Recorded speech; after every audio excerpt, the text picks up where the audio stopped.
ready. Hi, welcome everyone. We're going to have a great webinar. I'm so thrilled about doing something with Reorg. I want to tell you that we have some upcoming webinars this fall.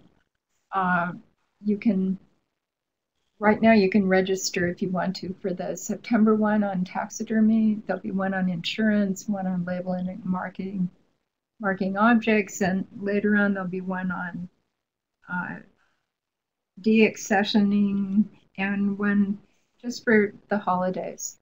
So look forward to those. You can always find us on the community website. You can like us on Facebook. You can follow us on Twitter. And if you have questions, you can go to the Connecting to Collections Care discussion forum and get answers. And in order to use that, though, you have to be registered on the site. Otherwise, everything in the program is free.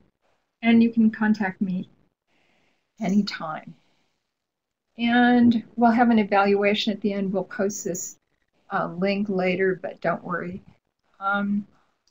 And so now we'll start with Simon. Simon Lampert is the Preservation Development Advisor at the Canadian Conservation Institute. He's the coordinator of Reorg Canada program, and he's one of the original developers of the Reorg methodology. So Simon, take it away. Great. Thank you, Susan and Mike. Let me just say two other things. If you have questions, please put them in the chat box. And last time, there was sound dropout, and that was because of summer storms in the Intermountain West. I lost sound. So if you lost sound where you were, go to the recording. Everything is there. If it happens today, I noticed a couple of other people said they're having storms, so that could be the problem. Thanks. Simon, go ahead. Okay, excellent. Thank you, Susan. Hello, everyone. Thanks for joining us today for the step-by-step reorganization for small museums. Excellent. I just want to begin by reminding everyone, I hope you can read this, it's written very small, just who we are at CCI, what we do, and the kind of services we offer. So CCI advances and promotes the conservation of Canada's heritage collections, and we focus mostly on conservation science, treatment, and preventive conservation. And our clients are Canadian museums. We have about 3,000 clients across Canada. And we offer expert services, different types of training and professional development opportunities. We develop conservation resources, tools, publications, and we invite you to subscribe to our e-news to stay on top of the latest information, and to like us on Facebook to learn about our current projects, and to visit our website. So since today I'm wearing two hats, I'm also wearing the hat of ICCROM. I just want to remind everyone who is ICCROM and what they do. So ICCROM is the International Center for the Study of Preservation and Restoration of Cultural Property, and they are physically based in Rome. ICCROM is an intergovernmental organization, so that means that you as a professional cannot be a member of ICCROM, but it is your country that is a member of ICCROM. It was created by UNESCO in 1956. It currently has 134 member states. And just for our US listeners today, US joined in 1971, and for our Canadian listeners, 1978. If you're from another country, you can find out if your country is a member of ICCROM by going to ICCROM's website. Right, so what are we focusing on today? Storage reorganization. So I'm going to talk about what we're not talking about. So first of all, storage planning. That's when you have a collection and you have an empty space and you're trying to put this collection into an empty space. So you're designing a new storage space. What we're focusing on here is storage reorganization. So that's when you have a situation that's already existing that sometimes is complete chaos. And what you want to do is to make improvements and create order within the same space. So you don't have access to You're not planning a capital project. You're not building a new building. You're not designing a new space. You're creating order within the same space. So for storage planning, there are a lot of resources out there. So if you want to create a new storage space, you'll find information on different types of requirements, checklists, things not to forget. So there's a lot of information out there. But comparatively on storage reorganization, there's very few. There are very few resources out there available, especially for small museums with limited resources or access to outside expertise. And we all know that storage is a huge problem because most of the collections in museums are in storage. So here, just as an indication, more or less, you can expect to find 90% of the collection in storage. So if there's problems or if there's issues with this collection storage, oh, I think the slides are going too fast. If there's issues with the collection in storage, then it's affecting most of the collection. So it's a major concern. Now I'm just going to go through a few key statistics about storage across the world. Here in Canada, there was a survey done in 2008-2009 of 43 art galleries. And the findings were that 93% of the storage in these facilities would be full within 10 years. And 37 said that their storage was inadequate. Similarly, another finding comes from the US. In 2011, the Smithsonian Institution's Office of the Inspector General had a report about the national collections at the National Museum of American History and found that 10% of the collection was missing. So when there's problems in storage, it's not affecting one or two objects. Obviously, we all know this, working in museums. It's affecting a large amount of objects, so the risks are quite significant. Another example comes to us from Russia, and this is at the Hermitage Museum. An inventory was done, and over 50,000 pieces were missing at the time. So again, a large amount of objects affected. There was an important study done by UCL in the UK, and one of the findings was that problems with overcrowding in storage, one of the biggest obstacles to opening storage to the public. And the US, again, most of us are familiar with the Heritage Health Index, and one of the very shocking findings in there in the storage section was that only 11% of institutions who took part in the survey had adequate storage facilities. Now, since we have this amazing tool, this poll that we have here, I just want to ask you who are assisting today, who are attending the webinar, do you consider your storage to be adequate? So that's interesting. We'll definitely see 90% around there. Okay, so we'll let that go and come back to it a bit later. And please answer as soon as you can. Great, okay, so you could benefit from reorg, is what we're saying. So you're not alone. We saw a few examples of large museums in a few countries, but ICCROM was really interested in investigating this storage issue a bit further. And so in 2011, ICCROM partnered with UNESCO and some of the ICOM national committees to carry out a survey to investigate what the problems were with storage across the world. And so we managed to reach 1,490 museums spread across 136 countries. And here you can see how the spread of countries that were that responded to the survey. And so here are some of the really key findings. Worldwide, about 50% of museums who responded to the survey said that their storage units were overcrowded. 40% said that they lacked management support to make improvements to storage.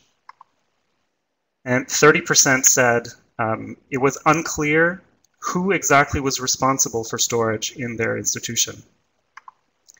And 25% of museums said that there was absolutely no location system in their storage. So they had no way of tracking where objects were physically in the facility. So this gives you a picture of worldwide, and there was, if we look at the US statistics, so the US segment of the survey, you can see that there was a huge response in the United States. So 383 museums responded. So that's, totally outweighs all of the others. And we were interested to see, well, is that skewing the results? If we look at the US on its own and we compare it to the worldwide segment, isolated from the US, is it any different? So there was only plus or minus 2 or 3% difference. So really the situation that we're seeing in the US and in Canada also was the same as any other, was the same as the rest of the world. So there was no difference, even though there's more museums coming from the US. So as you can see, more or less, very similar results. One very shocking statistic also was that there wasn't enough space in 66% of museums. One thing that it didn't include here was 1 out of 4 museums said that it was impossible for them to get from one end of their storage area to the other. So that's 1 out of 4, and that's quite shocking. So we all know storage is a huge problem. If you want to access the summary of this survey, I just put the link here, and it's accessible from ICCROM's website.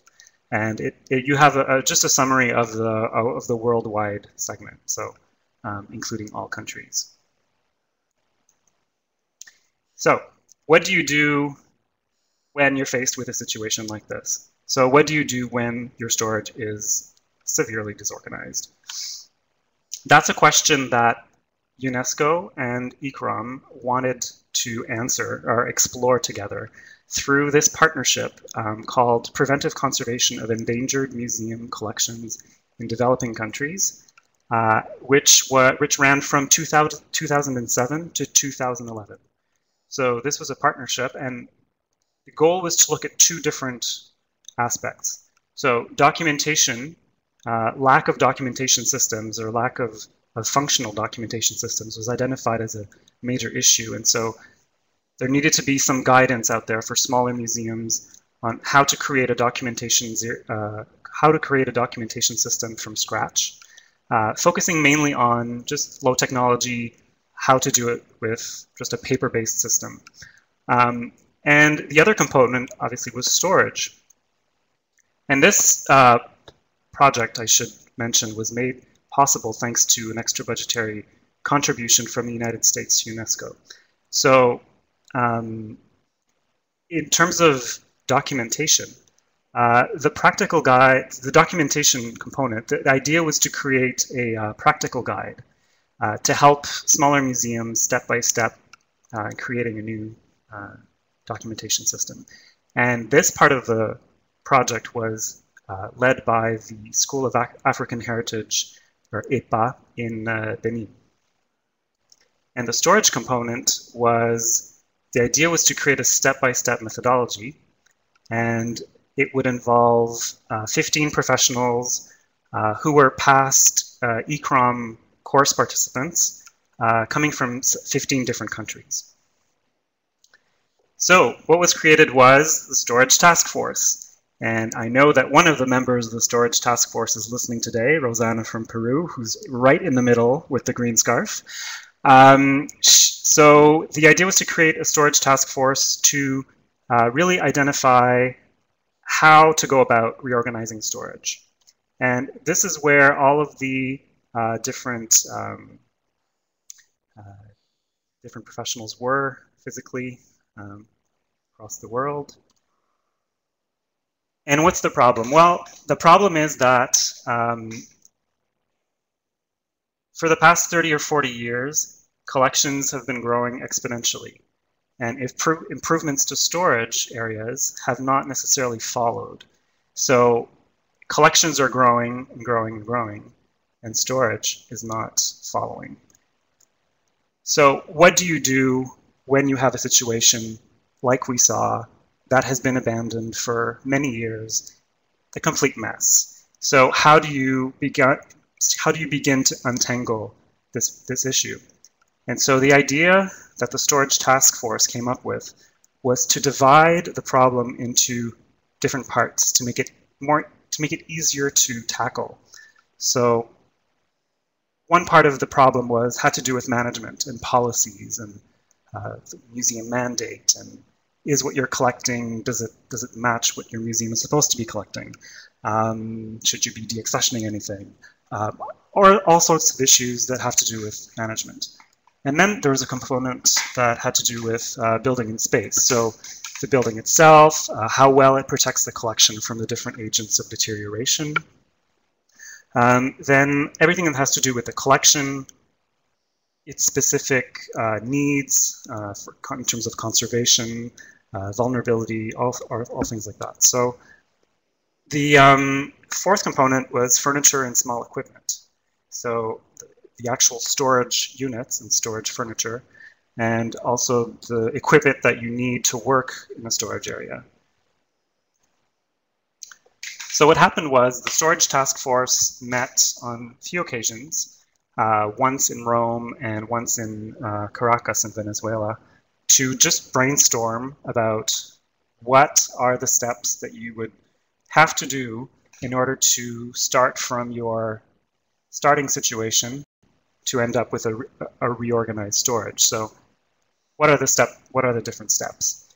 And they came up with a methodology where you start with one step and then you need to do that step in order to do the following step. So there was kind of an organized, logical system that was created to guide non-experts in undertaking such a project.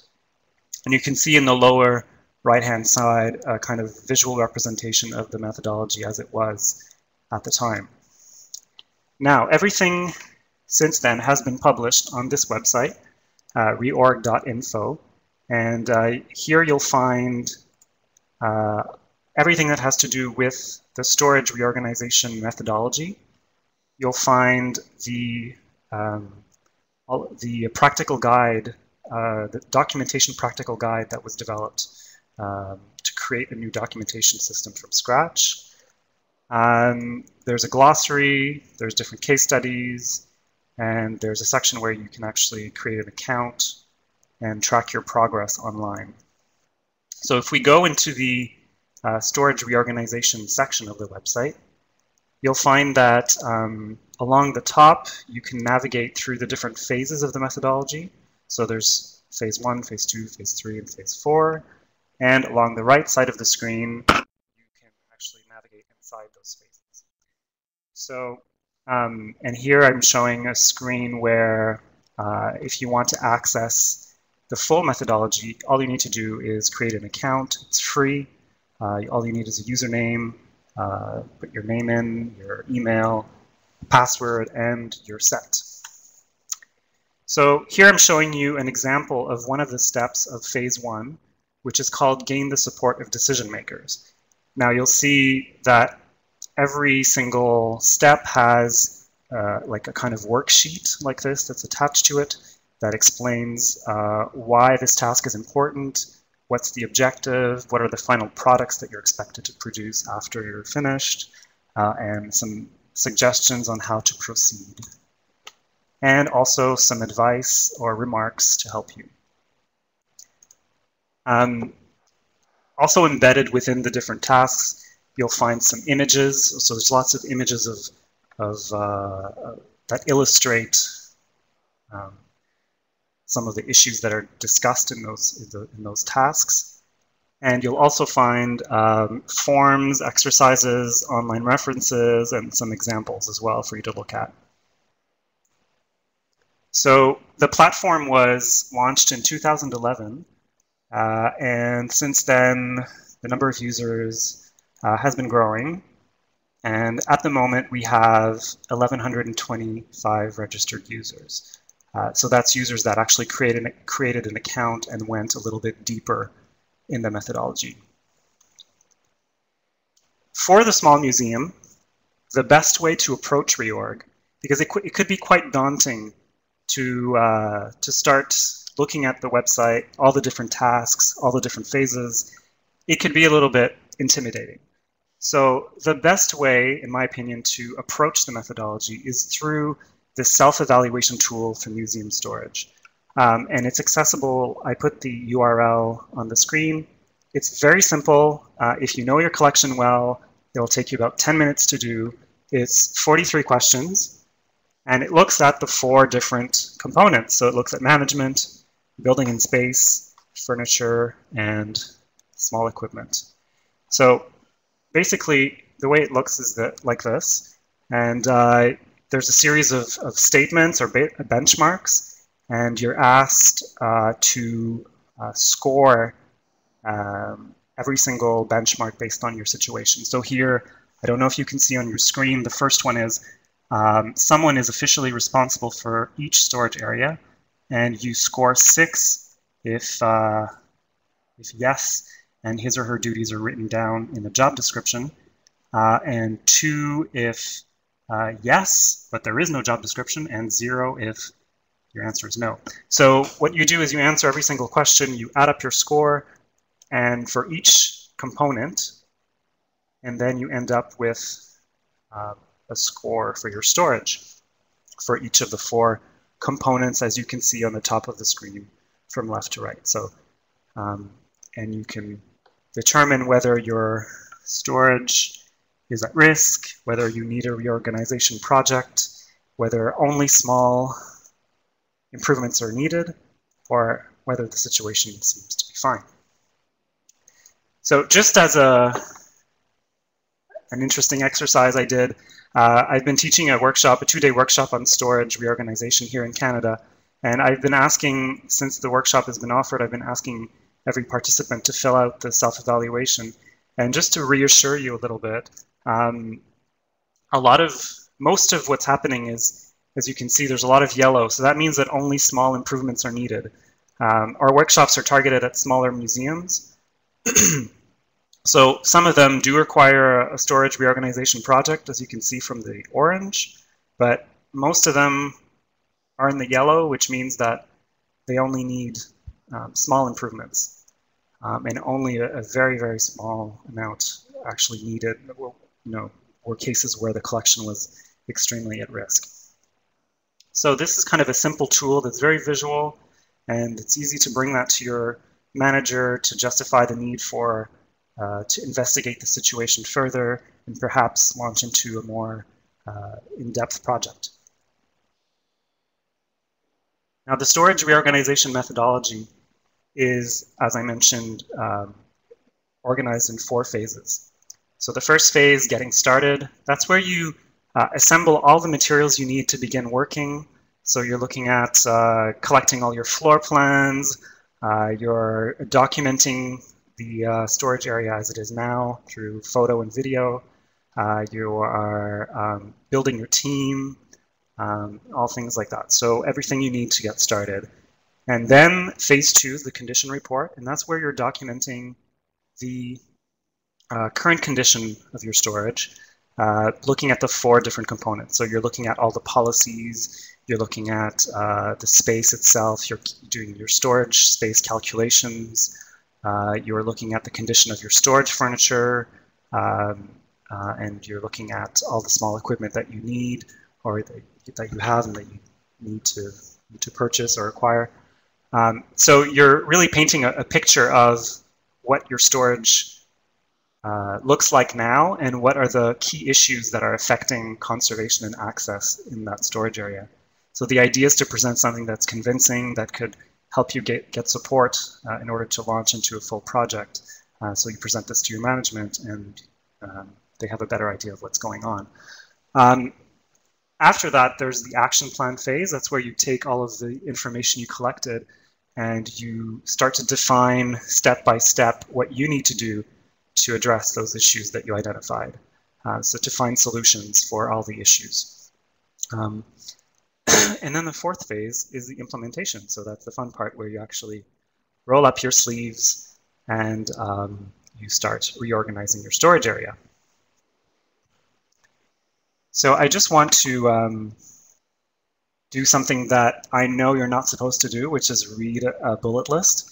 But so at the very basis of reorg, there are 10 fundamental criteria that have been used to define good storage. So the first one is one trained member of staff is in charge. So these are kind of essential things that if you don't have these, either there are problems or there will be problems, or it could lead to issues down the line. So, so the first one is trained member of staff is in charge. The second one is the key policies and procedures exist and are applied. And if you go deeper into the methodology, then you find out what we mean by key policies and procedures. The building and storage area offer adequate protection for the collection. It's fairly self-explanatory. The storage area has dedicated support spaces. So that means all the different spaces that are connected with the storage area that allow you to work efficiently in that storage area, such as an office, a workroom, a storage area for non-collection items. The storage area contains only objects that are accessioned. So that's the fifth. Can I hear anyone cringing? No object is placed directly on the floor is the sixth one. Oops. Every object has been assigned a specific location in storage. Every object can be located within 3 minutes. That'll have people gasping, I'm sure. We estimate that if every object has its location, if the documentation system is up to date, if your location system is functional, it should be possible if in a small museum to locate an object from using the documentation system in 3 minutes. So you know that the mask that you're looking for of such and such accession number, you know that it's on shelf A in storage unit number 2. So number 9 is every object can be retrieved without moving more than 2 other objects. So this is an interesting benchmark, and you can see already there's a kind of pattern emerging here that where we try to define what it means in precise terms. So you could just say every object is accessible, but that means different things to different people. So here we're saying, here's a benchmark. We're going to say that good access to collections mean that you shouldn't have to move more than 2 other objects or items, boxes, pallets, whatever they are, in order to access another.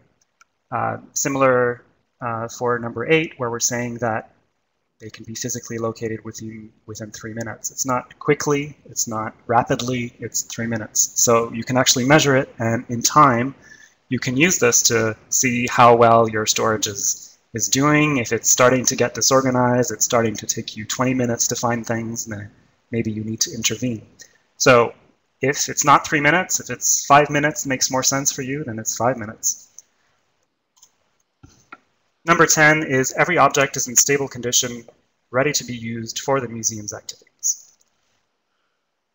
So these are key criteria. And now what I'd like to do is show you a practical application of reorg on a real museum. This is the Indira Gandhi National Center for the Arts, located in New Delhi. And this was a project that was undertaken by ICCROM in 2011 that I took part in. I like to show it because it's a good example of how much you can do with very little, and the kind of improvements that you can make with even if you don't have a very large budget, and the kind of creativity that goes behind some of the solutions that can be found to the problems that you have. So this is where New Delhi is in India. This is a picture of before what the storage area looked like. So this is a space that's outside the storage area that had collections as well. It's kind of a hallway space leading into the storage area on the far back wall. And so there's some collections that are there as well.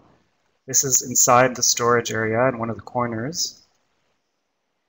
These are some really beautiful shadow puppets that were in the storage area on the ground when we arrived. And here are here's a collection of masks that was also in the space. So who were the participants in this workshop? They were they were working in the Indira Gandhi National Center for the Arts. We had members that were part of the conservation department. We had people from the archives department, people from different departments of this institution. We're all kind of working together, most of them for the first time together, those who were from different departments, in order to learn this methodology step by step and then possibly apply it to their own department. Because I should mention that the Indira Gandhi National Center for the Arts is an extremely busy, kind of effervescent center where there's lots and lots of exhibitions and festivals and activities, and it's very, very active. So they use their collections a lot. And we were working in the what they call the ethnographic collection storage. So they did the self-evaluation. So this is how they scored on the self-evaluation. So as you can see, a lot of the management collections and furniture and small equipment scored in the red, and building and space scored in the orange. So that's summary of phase one. Phase two, the condition report, that's when the participants kind of divided into 4 different groups, looking at each of the 4 different components. Some of them look at the collection, some of them looked at the storage furniture, so on and so forth. And this is a floor plan of the situation before reorg. So I just want to emphasize the importance of documenting the situation before, during, and after the storage reorganization. It's very important to keep track of what happened, of how it was before, how it is after, in order to see really the improvement that was made. Also for management, it's important to record this. And the importance of floor plans is because when you take pictures of a disorganized storage area, you don't fully grasp the extent of the situation. Only with floor plans can you really see how impossible it is to get from one end to the other.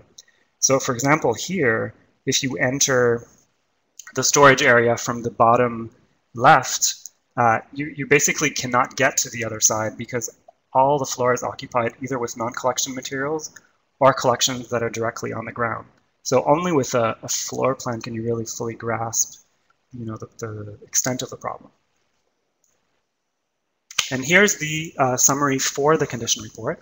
So the management section was found that the responsibility for storage was unclear. Different people had the key to the storage areas, and things were kind of appearing there, unexpected, from one day to the other without clear kind of knowledge where they came from. The procedures were unclear as well for access to the storage area. There was a lack of training for the handling of collections. Building in space, one of the key things was that the functional spaces were undefined. What we mean by functional spaces is spaces where certain functions happen. So there was an area where, since they have a lot of exhibitions, they needed to prepare their exhibitions. So they need to prepare their objects for the exhibitions. That was happening wherever space was available. So in this corner, in that corner, on top of that box. And so that was kind of overlapping with the collection storage. There was a loading and unloading function. So kind of crates were coming in and out of the space without a clear understanding of where the crates should go. So it was really kind of overlapping functions was happening here. And that's a very, very common problem in a lot of storage areas and museums. So the collection, as you can see from the images, all the objects were on the ground. So that was, you know, it's the most visible issue when you walk in there, obviously. There were many non-collection items, and you can see certain examples on the picture. You know, crates, empty boxes, packing materials. In the far back, I don't know if you can see, there's some display panels from an old exhibition, so that was piled up there. There was no location system for the collection, so if you wanted to find an object, you literally had to pick every single one up or go from memory in order to find what you were looking for. In terms of furniture and small equipment, there was obviously no storage furniture, so that was a key issue. And I just want to mention here that the idea is not that we're pointing fingers at this institution. This is a common situation in many museums, and the Indira Gandhi National Center for the Arts is generous enough to share these images with us and to really share their experience in order for other museums to learn from it. But this is something that's very common and happens in any museum anywhere. So phase 3, it was the action plan. So that's where the participants got together and found identified what were the tasks that were required to address some of the issues that they found.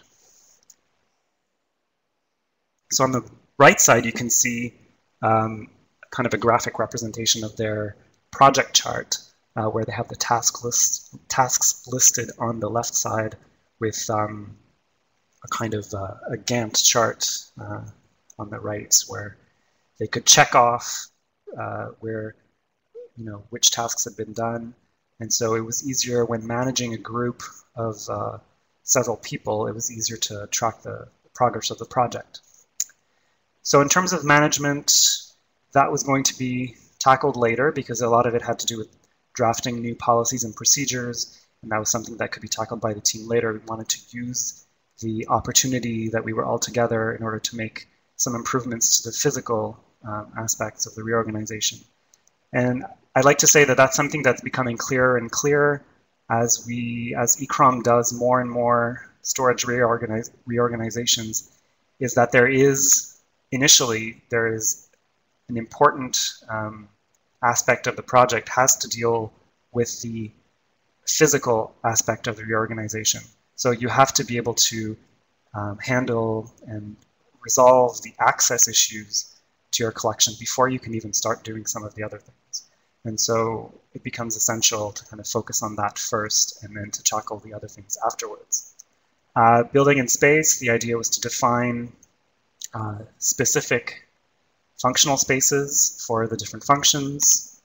The collection, the idea was to create a location system to bring all the collection that was outside of storage back into storage and to remove all of the non-collection items out. And furniture and small equipment, the idea was to recycle and reuse storage furniture. So in terms of the implementation, I'm just going to go through images of the different types of collections that were in the space and some of the solutions that were found. So here's a collection of baskets before and after. The shadow puppets, how they were stored before, and some of the solutions that the participants worked on, trying to find to store some of these things with the materials that were available. So these are kind of rolling exhibition panels that were unused and were repurposed to hang some of these shadow puppets to get them off the ground and then to kind of protect them with individual sleeves, protect them from the dust.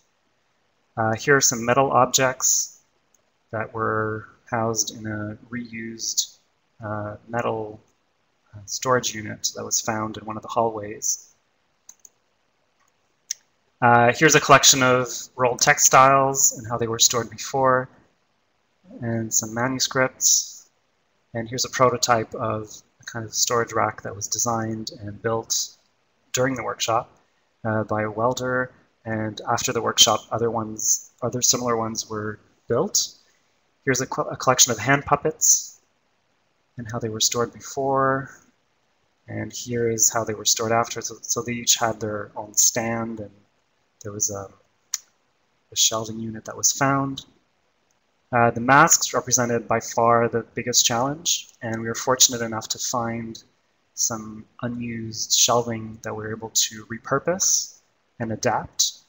And some of the large wooden crates that were in the storage area were repurposed and refitted in order to create a hanging system for some of the masks.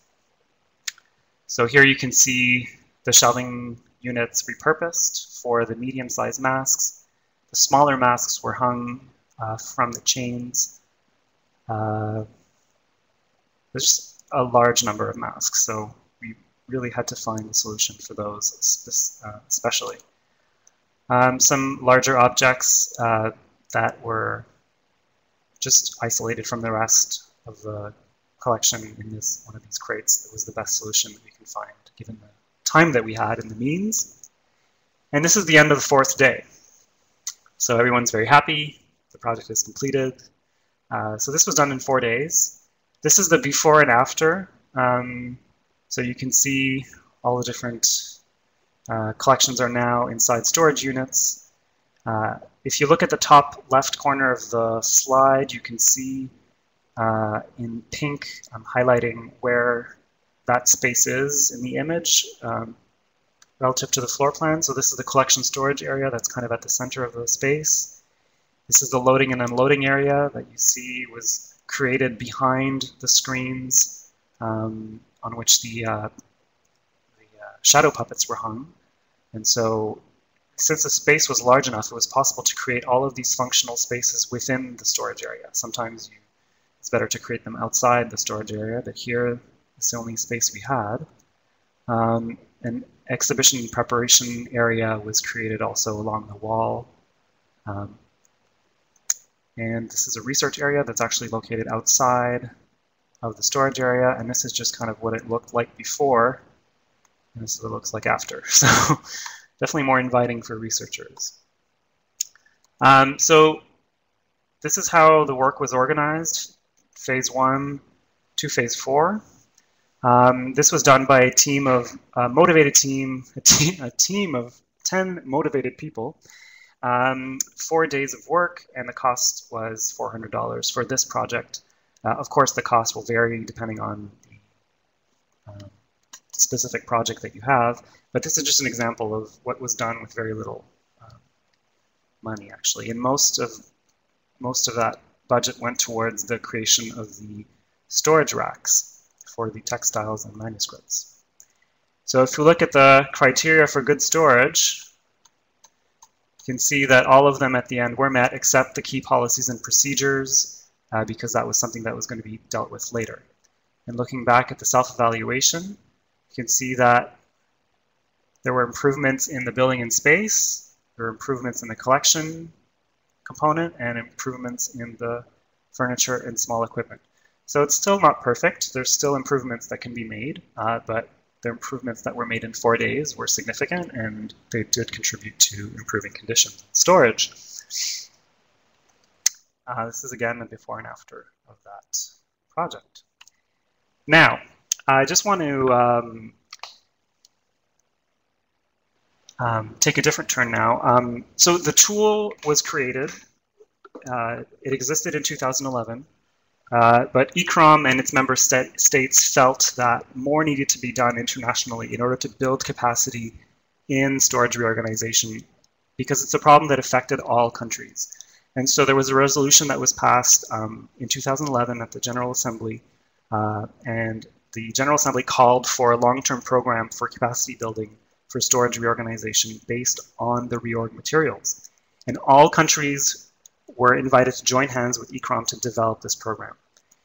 Now, ICCROM, this program is called Reorg International, and ICCROM contacted 133 countries. They received 61 replies, and 38 were interested in joining hands with them to develop a national or a regional, sub-regional program on storage reorganization. In 2014 and 15, CCI, hey, that's where we come in, and the Central Institute for Conservation in Belgrade launched 2 different projects. One was obviously for us in Canada, it was a regional, it was a national program And in Southeast, in Serbia, Serbia partnered with different organizations in different countries to launch a regional program for Southeast Europe. And coming up this year, there are different projects going on across the world. So in Canada, we are tackling a second province. So the first one we did was Ontario, and now we're tackling the Atlantic provinces of Canada, so Eastern Canada. Belgium and Luxembourg are doing a project as well, and that's led by IRPA. China is also organizing an international course in the fall. There's currently a project being undertaken in Rajasthan, and just a few weeks ago there was a project in New Caledonia as well. So there's different initiatives going on.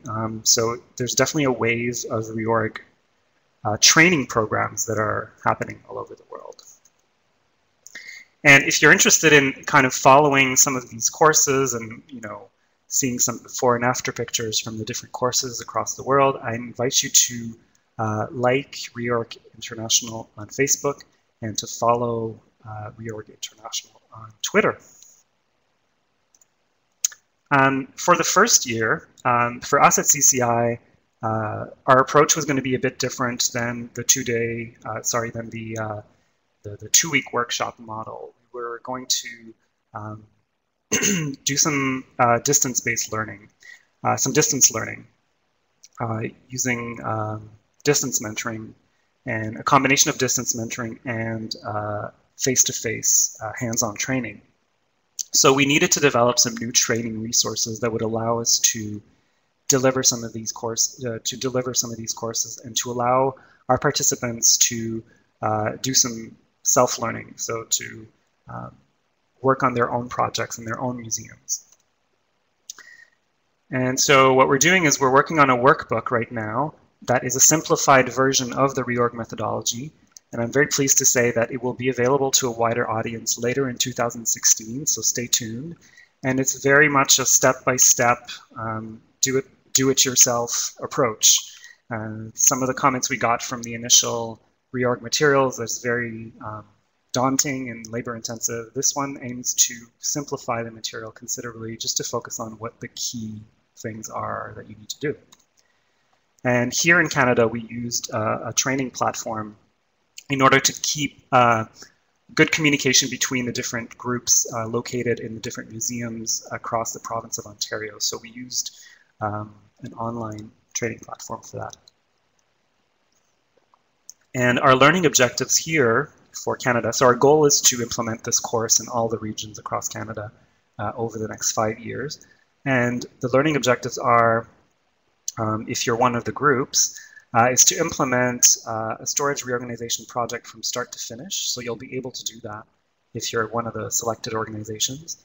You'll also be able to advise other museums on how to plan a storage reorganization project. And we're building that into the course by encouraging the participants to partner with a smaller museum in their own network to share their knowledge and to help them in a project of their own as part of the course. Also, we can reorganize storage for reorganization's sake, but it's really important to remember why we're doing this and why it's important to have a reorganized storage area. So where communication is a huge component of this program, and we're encouraging our participants to organize public outreach activities to really show to their community what are the benefits of having organized storage areas. So some of them are doing guided tours of their storage areas once they're reorganized. Some of them are kind of highlighting the object of the week or the object of the month that was discovered through the reorganization project. A lot of them are using their Facebook page to engage their community in their project, so it's really great. And a lot of them are proactively contacting the media and getting them into their storage and having them follow the storage project that they're working on from start to finish. So that's really great to see as well. Another thing is we really want to be able to disseminate the results to the professional community. So our participants are encouraged to write an article in a professional publication, or to organize a conference session to showcase their project. And a lot of the institutions in Ontario are actually organizing a panel at the next Ontario Museum Association annual conference in the fall. And so they took it upon themselves to organize this, and so that's great to see. Here are the participants in Ontario for this past year. So this is where they're located. So we tried to get a kind of nice geographical spread. And this is kind of just a quick snapshot of what some of their storage areas look like. Maybe you recognize yourself in these images. So these are the kinds of projects they're working on. And this is the timeline for the course. So it started in October 2014, and it runs through to October 2015. We started with a half-day information session where they were introduced to the methodology. And then they worked on their own for 4 months on their condition report, and that's where they used the workbook to work on their condition report. Then we had a 4-day face-to-face workshop in order to all work together on one storage area and reorganize it in 4 days. Because, you know, you can list all of the issues, all the problems you have, and all the things you want to do to solve them, but there's kind of a mental barrier. How do I actually start doing it? So it's to kind of get rid of that barrier and show that, you know, if we all work together, we can achieve some great results. So a lot of the participants commented that, you know, wow, it's not as hard as I thought. This is great, you know, that we're actually doing it. I now feel prepared to do it in my own museum. So that's kind of the goal of this 4-day workshop. And then they worked on their action plan, and currently they're implementing their projects. So the 4-day workshop at the, we worked at the Brant Museum and Archives, and that is in southern Ontario, close to Toronto. And we worked on an archival storage area together. I'm not going to show you the video, but I encourage you to go to the recording of this conference afterwards and to click on the link here, and you can see a 3-minute video of what was achieved in 2 days work by the team of participants at the Brant Museum. And after this intense experience of teamwork, there was a 1-day conference where we opened this up to a wider audience. We had 61 delegates, mostly from Ontario, and 6 guest speakers who were invited to talk about different storage projects that they were working on in Ontario. And we also had the participants present their own projects and what their challenges were. And so it was nice to see a nice exchange of best practice and of expertise from both sides.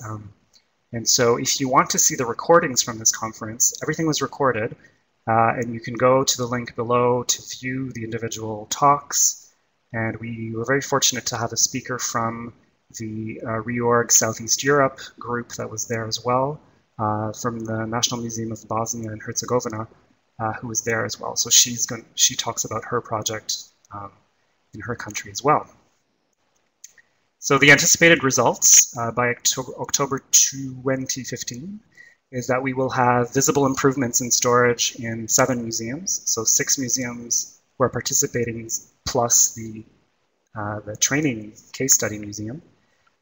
There will be plans developed for 6 smaller museums, so the partner institutions. There will be a provincial storage advisory network. So these institutions who are participating have agreed to be a kind of reference museum for other museums in their community. You know, as they embark on projects like this, they can actually pick up the phone and call them and ask them for advice. You know, I'm stuck here. What would you suggest? So they're actually committing to doing this. So that's really great to see. 6 public outreach activities will be organized, but I can just see that there are more than that are being organized, and 6 professional dissemination activities. So the idea is really to build institutional and professional capacity in storage reorganization across the country. If you want to know more about this project, Actually, if you want to know more about Reorg International, I encourage you to contact ICCROM. If you want to know more about Reorg Canada, I encourage you to contact CCI. And if you want to know more about Reorg itself and want to access the methodology, you can access it here online for free. And I just want to do a little bit of cross-promotion. There will be a webinar at the end of the month, Tuesday, August 25th, organized by the Ontario Museum Association, called Your Storage Reorg Project, planning for it and funding it, and where you'll hear about two of the participating museums and their experience. And for all of the Canadian listeners online, there will be someone from the Museum Assistance Program to discuss what are the components of your project that could be funded through a Museum Assistance Program grant. So that's it, and I thank you for your time and for joining us today.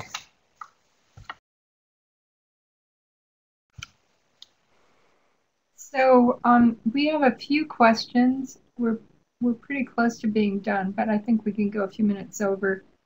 My first question for you, Simon, is can others who are not in Canada participate in your distance learning programs? At the moment, our courses are for our Canadian clients only.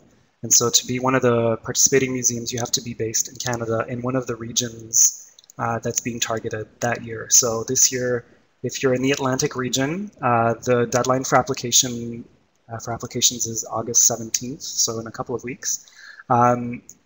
The training materials, the workbook, will be available online later in 2016. So the idea is that, after these courses are over, what will be left behind is the training, is the workbook. So any small museum that wants to do something like this can embark on it, and there'll be the workbook and also additional materials and resources that will be available online. And what about the webinar at the end of this month? The webinar is open to all. There is a cost. I've been told that the cost for non-members of the Ontario Museum Association has not been yet defined, and I know that for members it's $15. The registrations are open next week, so if you go on the Ontario Museum Association website, you can find out more there. Okay. And Brad Bridehoff just asked, is there a similar program in the U.S.? And I don't think so. It's unfortunate. There hasn't been. Yeah. I think the best thing to do if you're interested in proposing a program like that for the US, the best thing to do would be to contact ICCROM and ask, because they contacted the United States initially in 2012 or 13 when they contacted all the countries, the member states. So they did contact the United States. So I'm not sure what response they received, but if you're interested in kind of hosting one of these workshops, I would encourage you to contact ICCROM directly. Okay. And then, let's see. Could this questionnaire about preparing, the short questionnaire, could a larger collections use it by breaking it department by department? Oh, absolutely. Yeah, that's a great question. So what we encourage people to do is to fill a questionnaire per storage area. So if you have 10 storage areas, you could have a different situation in each storage area. What's also interesting to do with that self-evaluation is to have it filled out by different people, just to see if the perception of the problem or the issues are different from person to person. From management, comparing it to staff, or sometimes it's also useful to do it as a team, to fill it out as a team so that you build consensus while you're filling it out. So there's different ways to use the tool, but yeah. There's some questions that are specifically related to the case study in India. One is, how did they improve their documentation study? And then another says, $400 for the project? Does that include inflation?